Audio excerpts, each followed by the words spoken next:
Hola mi gente, MsMalcolmHughes here, coming to give you my book review for the month of September. Today I will be reviewing The Vanishing Half by Brit Bennett. The Vanishing Half is a book about twin sisters, Stella and Desiree Vinez. So they grew up in a small town in Louisiana where everyone is extremely light, and this is done intentionally.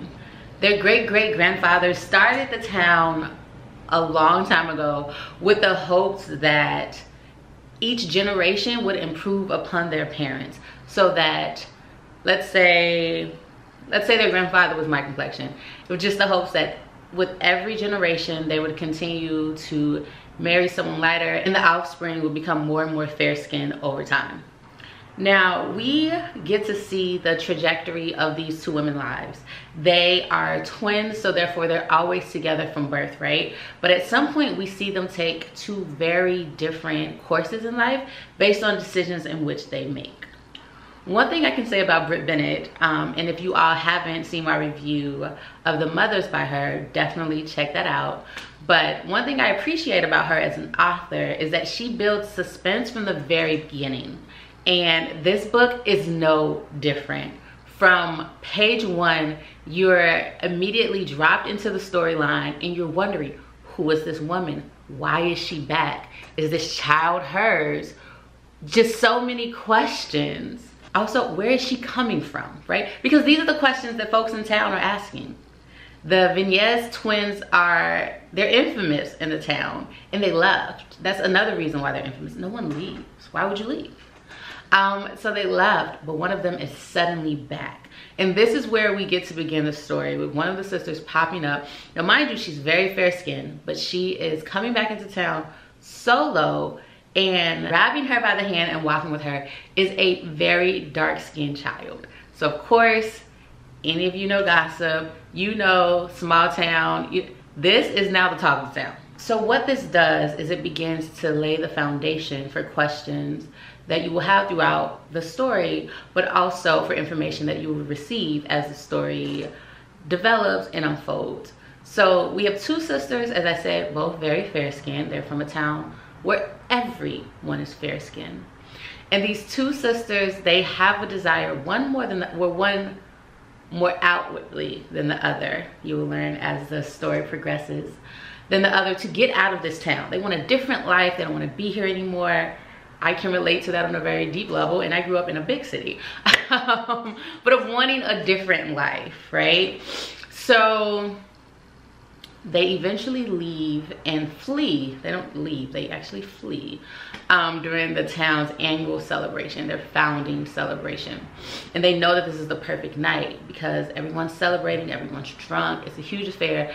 Think, depending on where you grew up, think a holiday during the summer. Everyone's cooking out in the backyard. Old folks got the tunes jamming. They've been drinking. You get to stay out later than usual, past when the street lights come on. Just think that type of environment, right? So that's the situation here.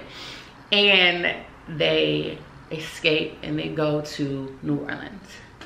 Now in New Orleans is where things begin to shift. And this ultimately lays the foundation for the rest of the story.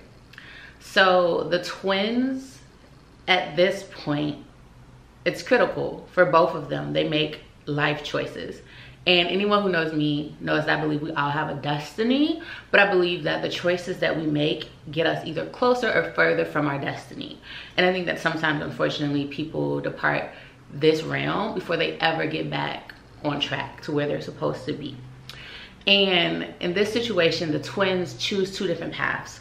One twin goes out and marries the darkest man she can find. This is from the book. The other twin decides to pass for white. She marries a white man. Because of the time, because of this choice, they're separated for years. Now, one thing that I really enjoy about this story is we don't just get to follow these sisters, we also follow their children, because their children is inevitably how they become in contact again. And the storyline of their children is fascinating, specifically the storyline of Stella's daughter. And Stella's daughter's storyline is so intriguing to me because Stella's daughter grows up in this town very dark skinned, where everyone is fair.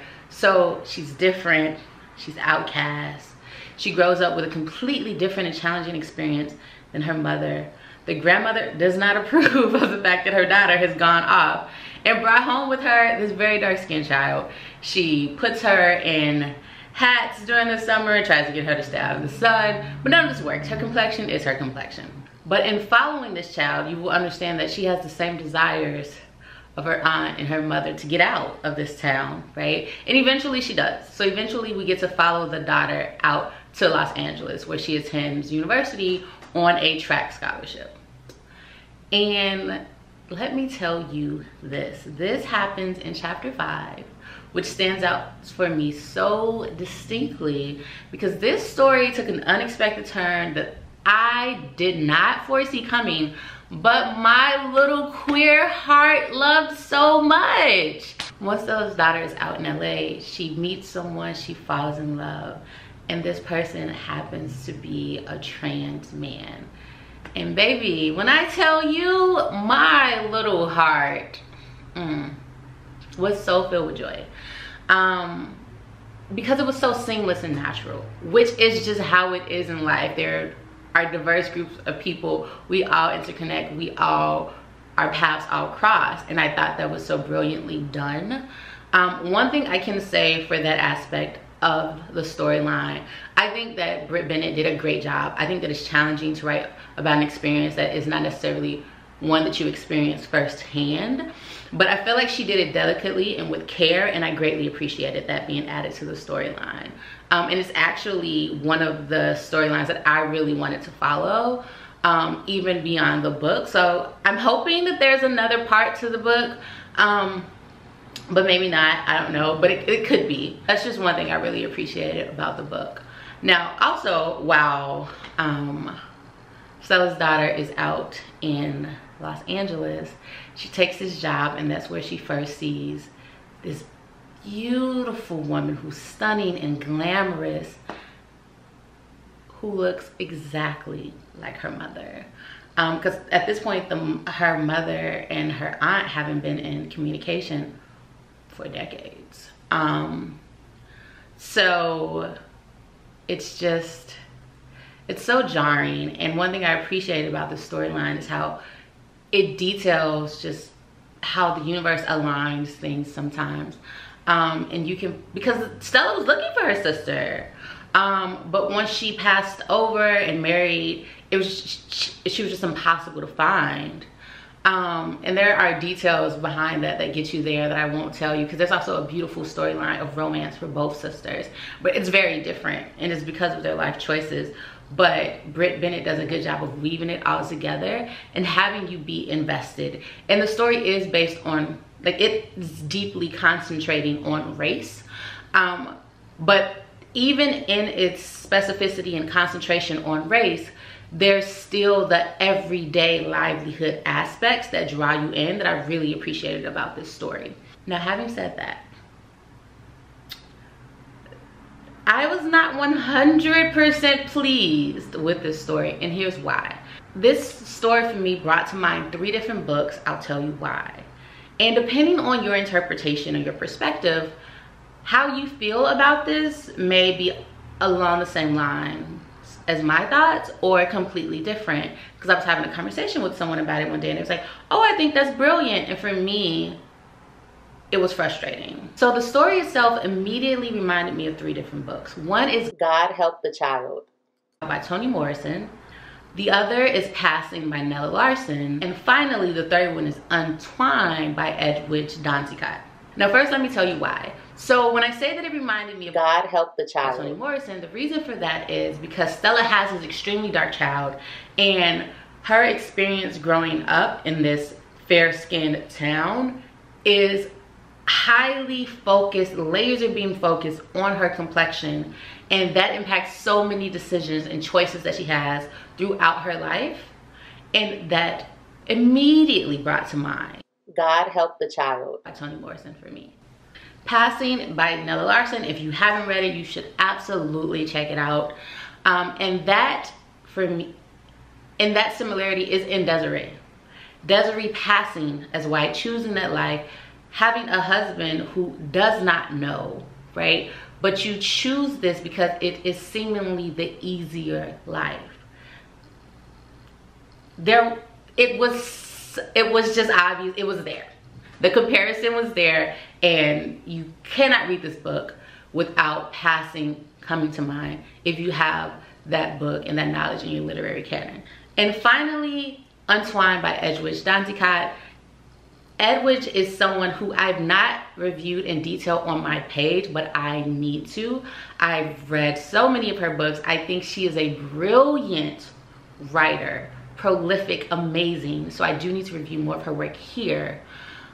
And Untwined is a book that focuses on twins, sisters, and losing each other, and therefore having to untwine or unattach from that twin connection. So what do you do when one half of you is no longer there? How do you navigate life when you've always known yourself as a unit in two, right? A pair.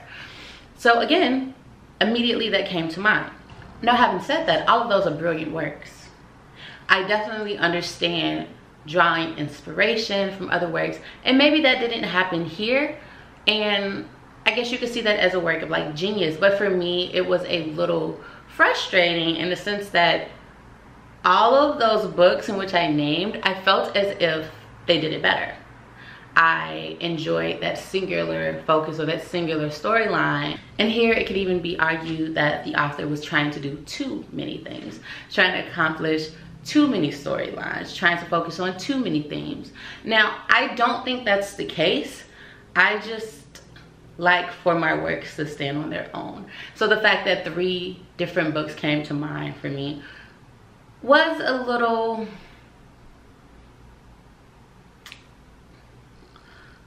off-putting, but not so much that I didn't enjoy the work at all. So I don't want that to be the takeaway.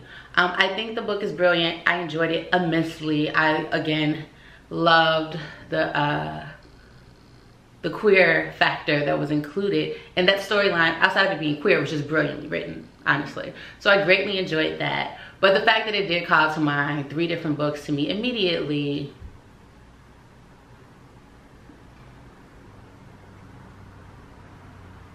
did lessen my enjoyment slightly.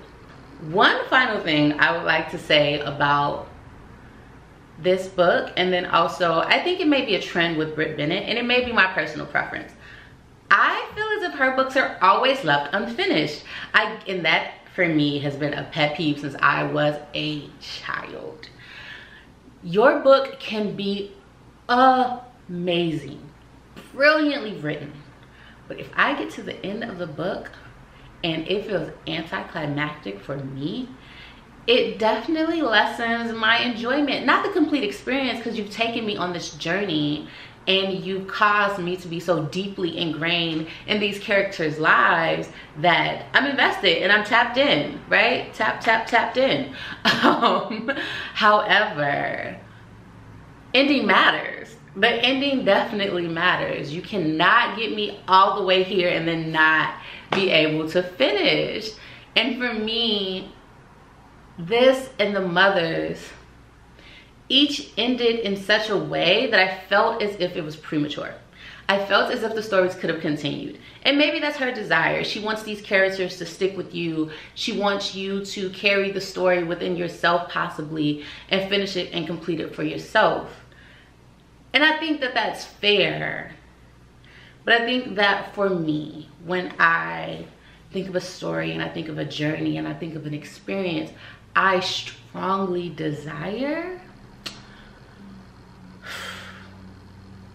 for the ending to be satisfying. And here the ending was good, but it was not great.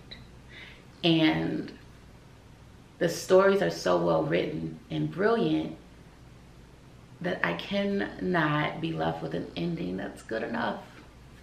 And it just felt good enough. And I wanted more.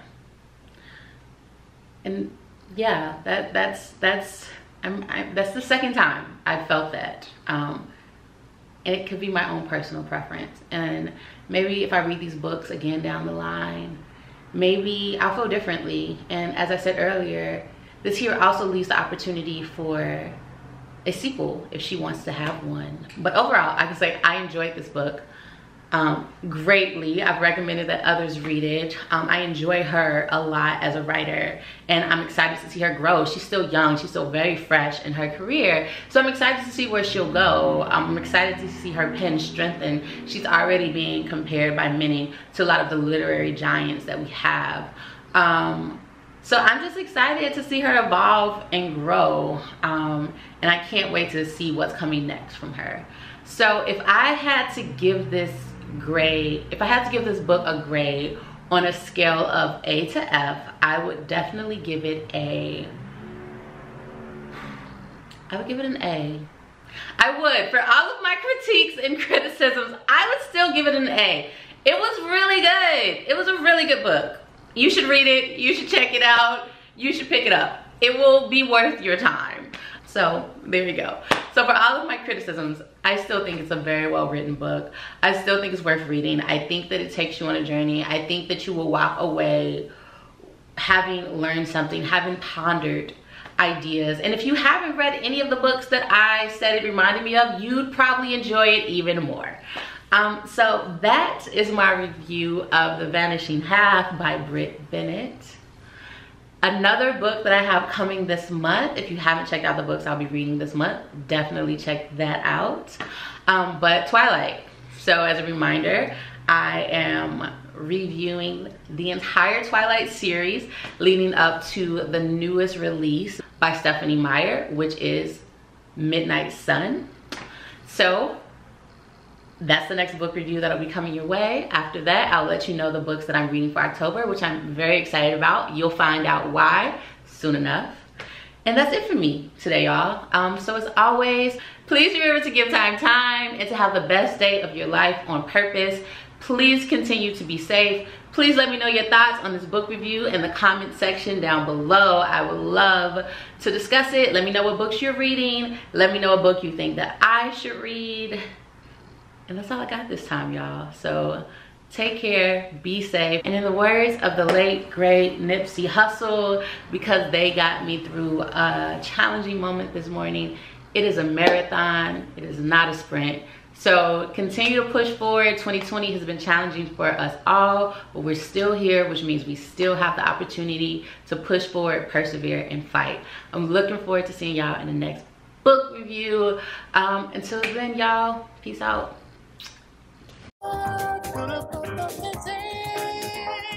Also, for those of you inquiring, I do still have buttons, my MsMalcolmHughes pins, and the details on how to get those are below.